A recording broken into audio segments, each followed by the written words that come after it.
Your voice, your opinion, your community. Fact TV, free speech, protected. Are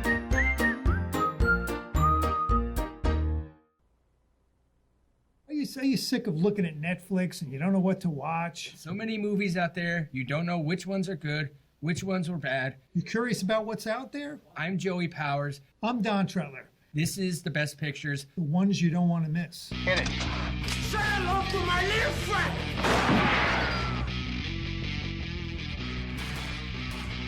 Frankly, my dear, I don't give a damn. Winners go home as prom queen. English, motherfucker, do you speak it? Everyone in this room is now dumber for having listened to it. I don't deserve this. Deserves got nothing to do with it. No sequel for you.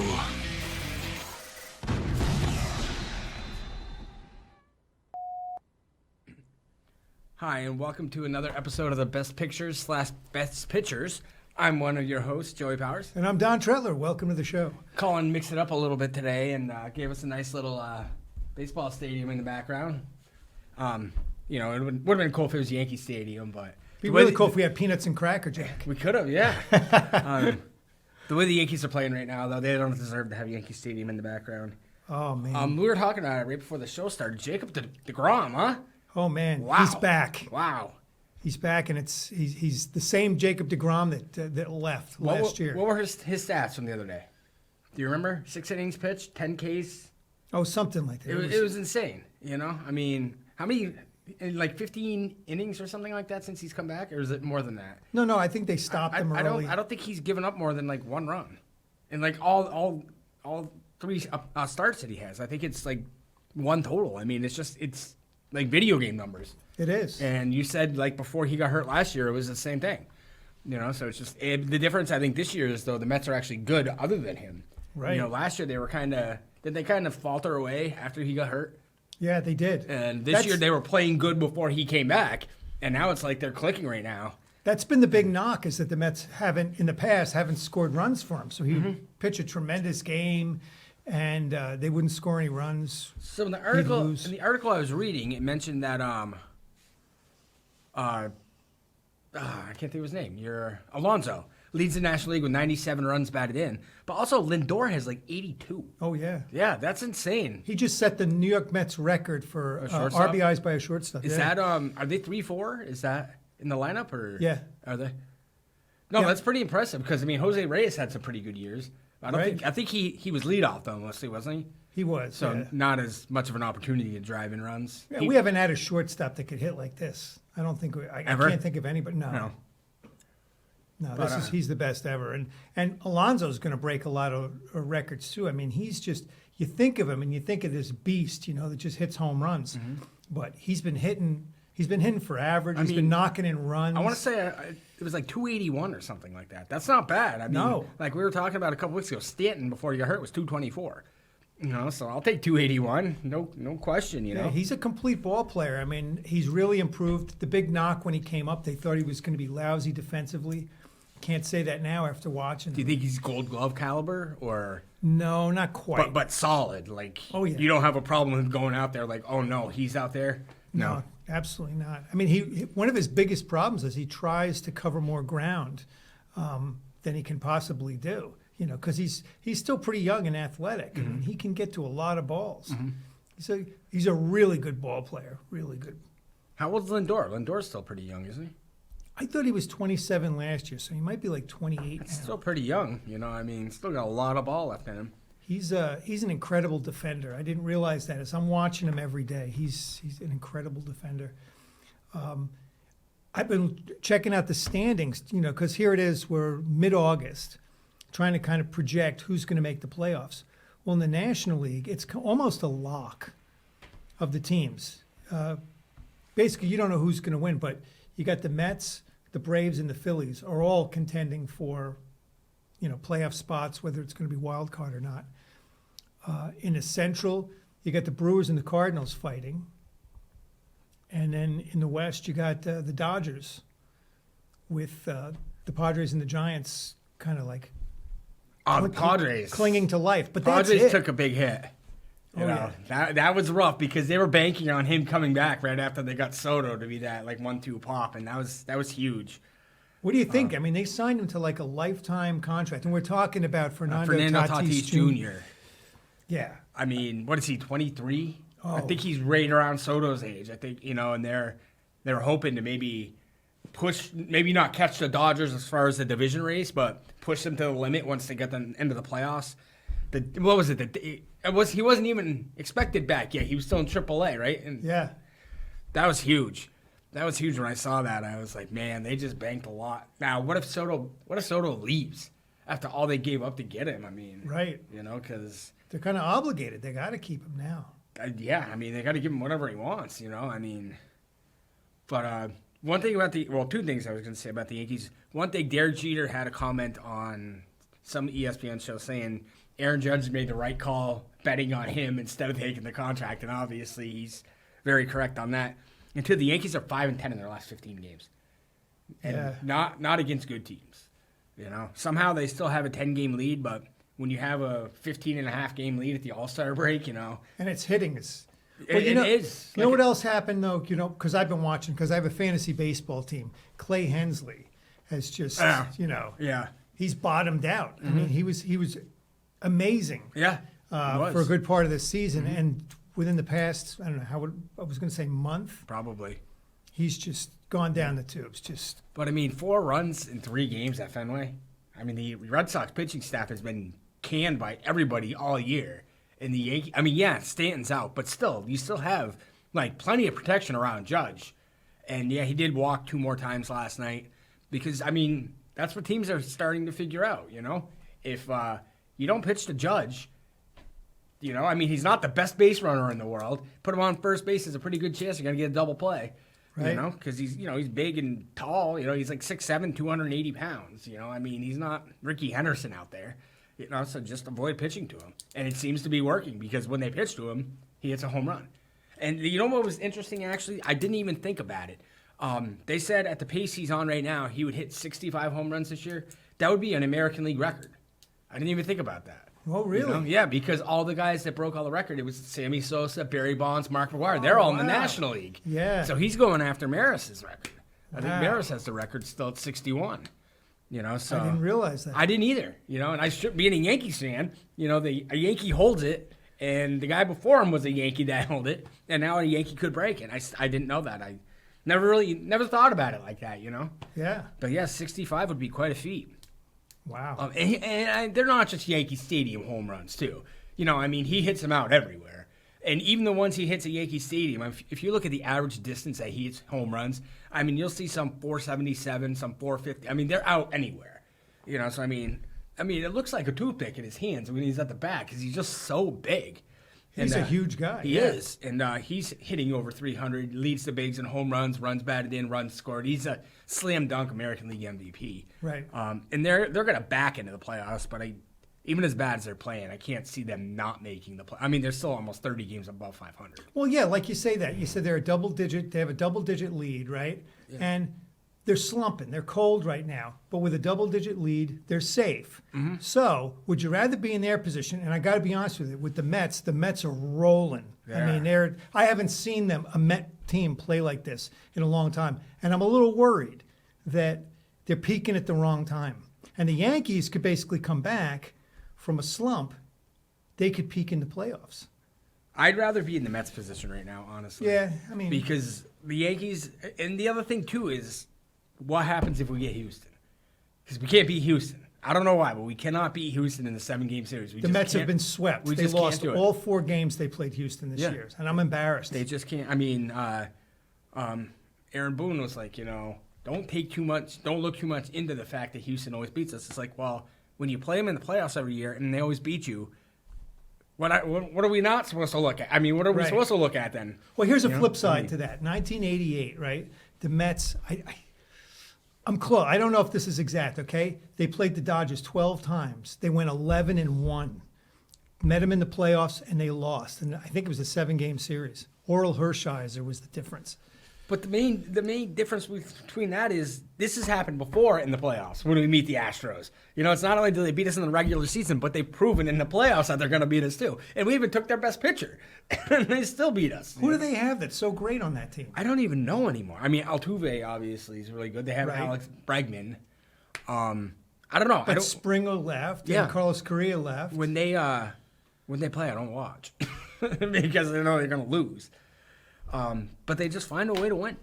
You know, I mean, they're just, it's just strange because. Well, they're one of the best teams, and we were talking about the wild card, right? You got the Yankees, Toronto's in the race. Mm-hmm.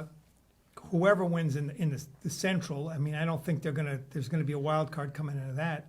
And in the American League West, basically, Houston is running away with it, and Seattle is a wild card contender. Yep. So it's basically, I guess it's Toronto.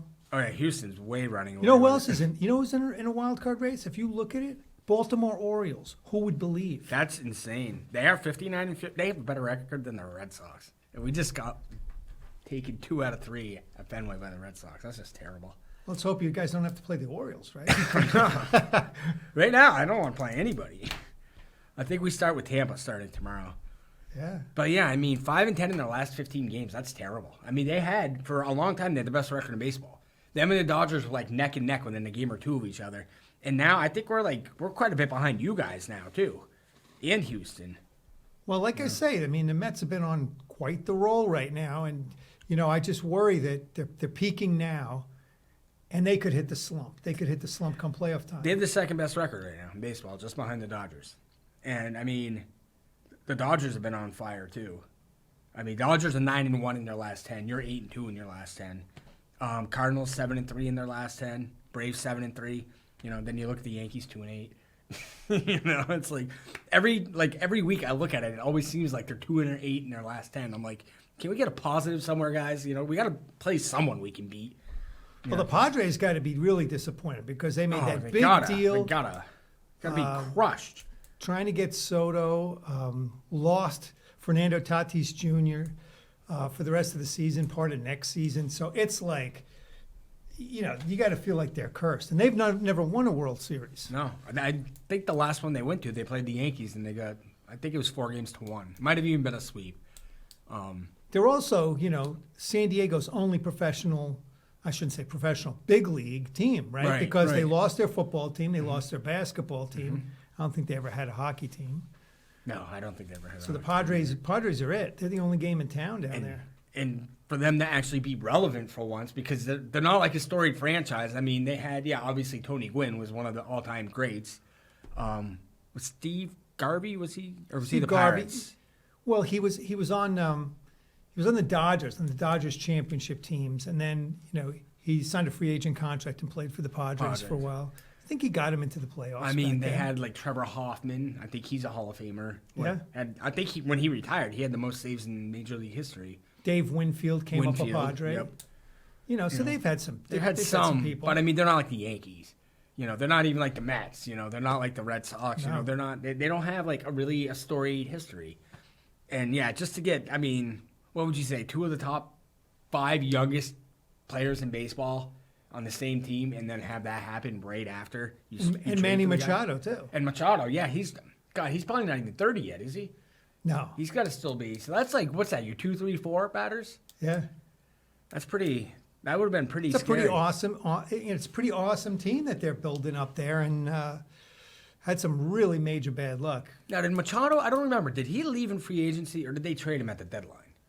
No. I think he was a free agent. I think he got traded. He might have gotten traded from Baltimore to the Dodgers. The Dodgers had him for a little bit, and then I think he left as a free agent. Because I really thought he was going to the Yankees. I think a lot of people thought he was going to the Yankees, and it was like, why San Diego?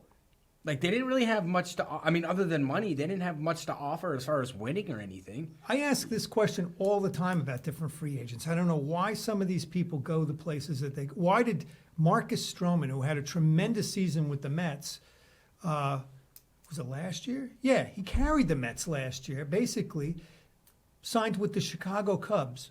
Why? He could sign anywhere. He just proved himself to be like top 10 pitcher. Right.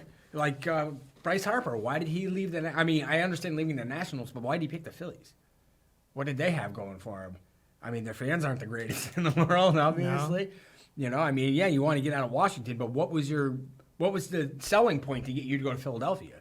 Because they didn't have like a whole lot around when he got there. And then look, the year after, Washington wins the World Series. You know, so it's just, yeah, it's strange how people. How they just decide. It's not like it was his hometown or anything, you know. It's like, right. You know, it's just strange. But to mix it up a little and go to the movies, Collin gave you a list of a few movies. Yeah, Collin was talking about some movies on HBO Max that he wants to see. Collin doesn't watch movies, by the way, for anybody that doesn't know Collin. He's not big into movies. So we can give him advice on these movies. Yeah. The ones we've seen. I think a lot of them, yeah. Donnie Darko. You seen that? Yep. Strange. It's strange. Yeah, I told him not to keep his expectations too high for that movie. Definitely. A good cast. I mean, I remember seeing it when it first came out because I worked at the video store at the time. I want to say it's like Gyllenhaal and Drew Barrymore, Jenna Malone, Patrick Swayze. Yeah, it's interesting. It's worth watching. It's different. It is. It's definitely interesting. I bet it scores pretty decent on here. Oh, I'm sure it will. Adventureland with Ryan Reynolds. I have seen that. I haven't seen it, but it's supposed to be good. That I looked that up before the show. That gets a 6.8. So it's pretty good. Yeah, Ryan Reynolds, Jesse Eisenberg, and Kristen Stewart. That looks fun. Donnie Darko gets an 8.0. Wow, that's pretty high. That's higher than I would have given it, but yeah, it's definitely. It's higher than I thought too, and I watched it when it came out, and then I watched it again because it built up a cult following, and I was kind of. It got a really big cult following. Yeah. But we've talked about Jake Gyllenhaal before, though. He picked some weird movies to play in. You know? I mean, that was probably the first weird one he's had, but definitely wasn't the last one he's had. So No, I like him. Oh, I do too. He's a great actor. Last Night in Soho, I don't know what that is. I have not seen that. Sounds familiar. Like I said, it sounded familiar when Collin mentioned it, but I don't know. I'm going to look that up. What was the next one? Training Day. Training Day, very Anton Fuqua. Very good movie. Denzel Washington, won the Ethan Academy Hawke. Award for it. Yeah, so that's one that's definitely worth watching. For anybody out there, you should see Training Day. There's some a few rappers in that too, like Macy Gray's in it, Snoop Dogg's in it. I want to say there's like another rapper in it too. Eva Mendes, that's one of her first big movies. Neat. Trouble with the Curve. I think Clint Eastwood directed that too, right? Yeah, we both were kind of disappointed with that because I thought that there was a pretty good cast in that. Yeah, Clint Eastwood, Amy Adams is good. Justin Timberlake's actually a pretty good actor. Yeah. And I want to say, is John Goodman in that? Like Clint Eastwood's boss? Oh, he might be, yeah. I think he is. I mean, you hear this, it sounds great. I mean, how could it miss? But there's something about that movie. It just wasn't.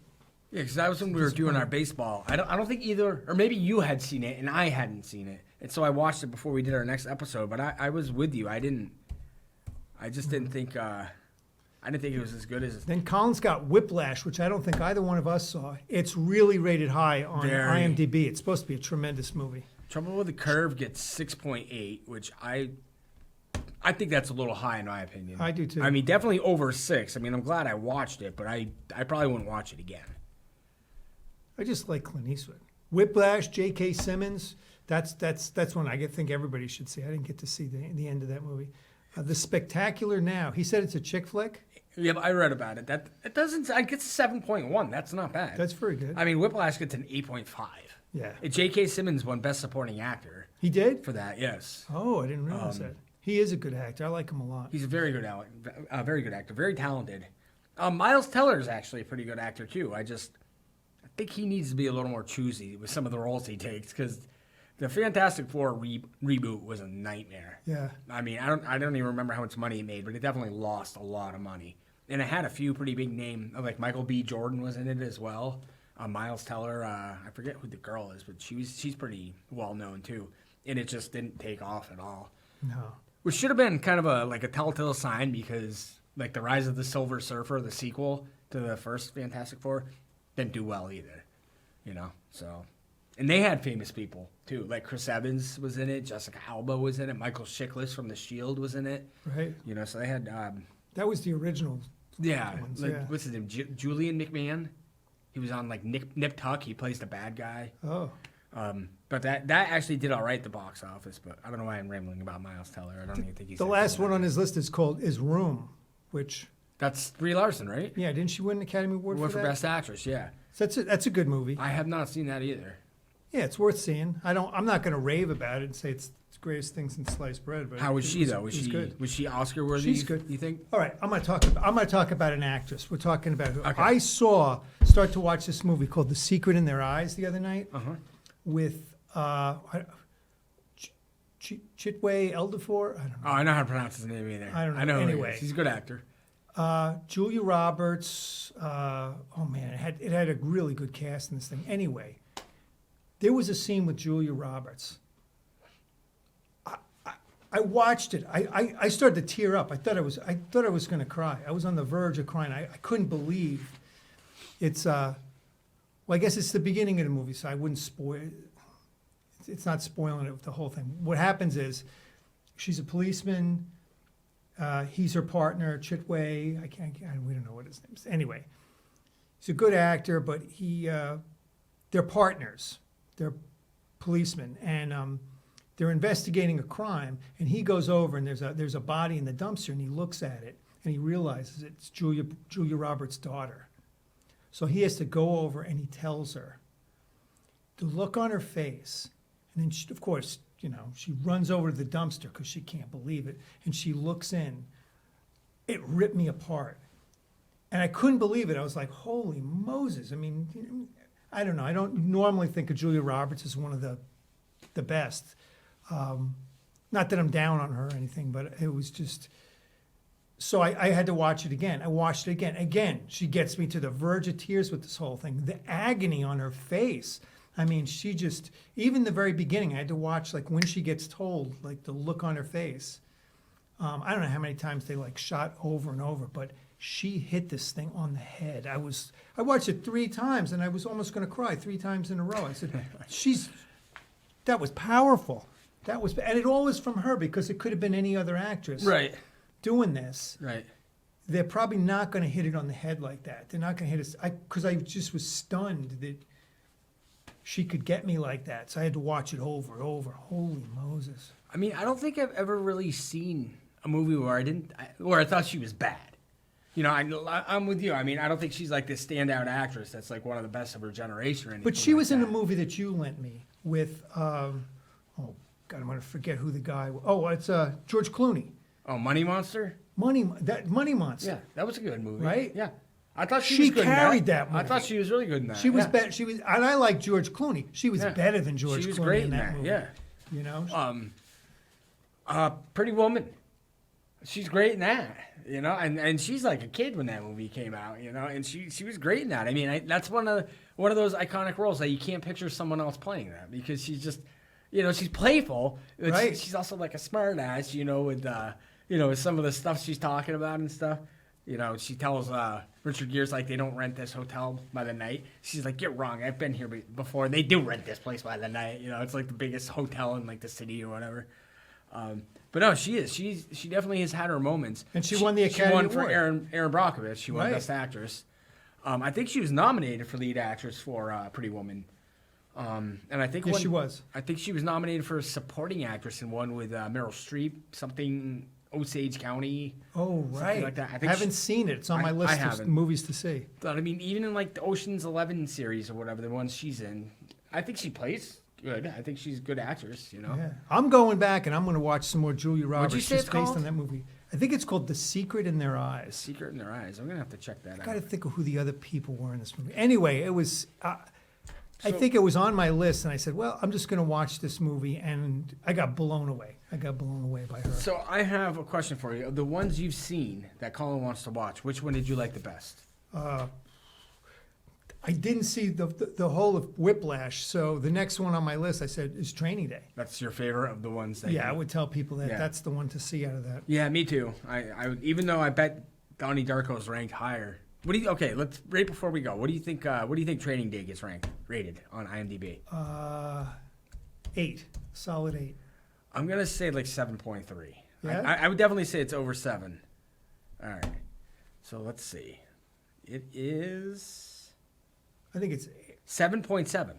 Oh, So okay. a little. Kind of fell between both Yeah, of us. you're a little closer than I was, but yeah, no, it's definitely worth watching. I mean, at the time that this came out, I'd never seen Denzel Washington act like anything like that before, because he was always the good guy. You know, he was always the one that's always right no matter what. You know, you think of like Crimson Tide, stuff like that, where him and Gene Hackman are like clashing on the submarine. It's like he's always the right guy. And then you see this, and it's like it's a complete 180. I'm like, I can't believe this. And then a couple of years later, he did Man on Fire. I don't know if you saw that or not. I think I started to watch it. And he's like completely like out of control in that. You know, because like right when Training Day came out, I think it was the same year John Q came out. And it's like two completely different characters. And, you know, like you feel so bad for him and John Q because his son's dying. And he's just trying to do what he thinks he needs to do to help his son live. And that actually, on a sad note, Anne Heche passed away. She was in I saw that. Yeah. John Q. She was the head of the hospital. That was too bad. But I think we are about out of time this week. Yeah. So maybe we'll have Alex do the show for us next week because Collin's going to be at the beach.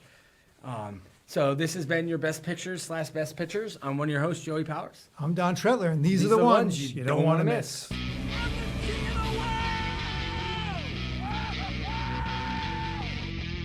Tell them you can't fight in here. This is the war room.